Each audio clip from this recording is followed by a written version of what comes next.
பெண்கள் பாதுகாப்பே முன்னிலை வடலூரில் விழிப்புணர்வு நிகழ்ச்சி.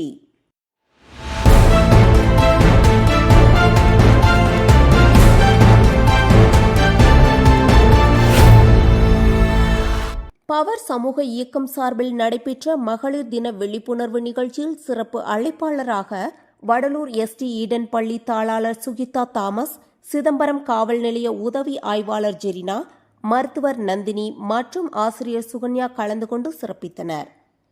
பெண்களுக்கு எதிரான வன்முறைகள், பாலியல் தொல்லைகளிலிருந்து தற்காத்துக் கொள்வது குறித்து முக்கிய ஆலோசனைகள் வழங்கப்பட்டன.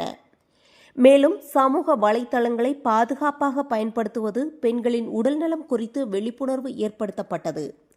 நிகழ்ச்சியில் மருத்துவர்கள், காவல்துறை அதிகாரிகள் கலந்து கொண்டு பெண்களுக்கு முக்கிய வழிகாட்டுதல் வழங்கினர். விழிப்புணர்வே பெண்களின் வலிமை. செய்தியாளர் தனுஷ். தோணும் யாரோ கால் பண்ணிருக்காங்கன்னு அதை என்ன பண்ணுவோம், அட்டன் பண்ணி இந்த கார்னர்ல இருக்கிறது இப்படி குத்து பார்த்தோம்னு வச்சுக்கீங்களா, ஒரு 12 செகண்டோ இல்ல 13 செகண்டோ என்ன பண்ணது, ஆட்டோமேட்டிக்கா கால் ரெக்கார்ட் ஆயிடும். அது வந்து வீடியோ கால்.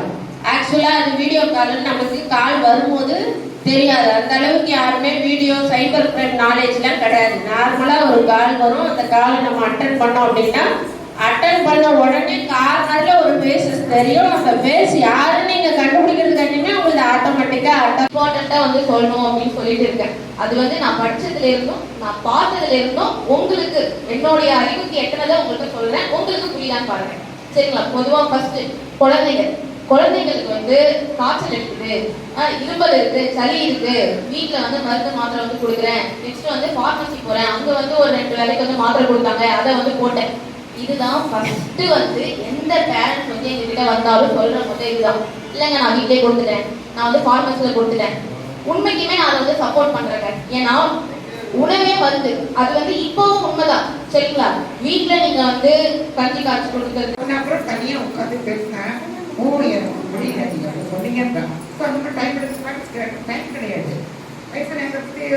தெரிய மாட்டேங்குது, எல்லாம் தெரியாது, பாட்டிக்கு ஒன்றும் தெரியாது. நானும் பசங்க உங்க கூட வயசானா தெரியும், ஏன்னா மழை கேட்டு பாருங்க, பிள்ளைகிட்ட பேச முடியாது. இப்ப இல்லை ஐ நோ இட் பேச சொல்லுங்க. என் பையன் பேர் என்ன சொல்லுவேன், கொஞ்சம் பயம் இருக்கு அவங்ககிட்ட. அதனால அப்படி போயிட்டு பிள்ளைங்க நமக்கு தெரியுது.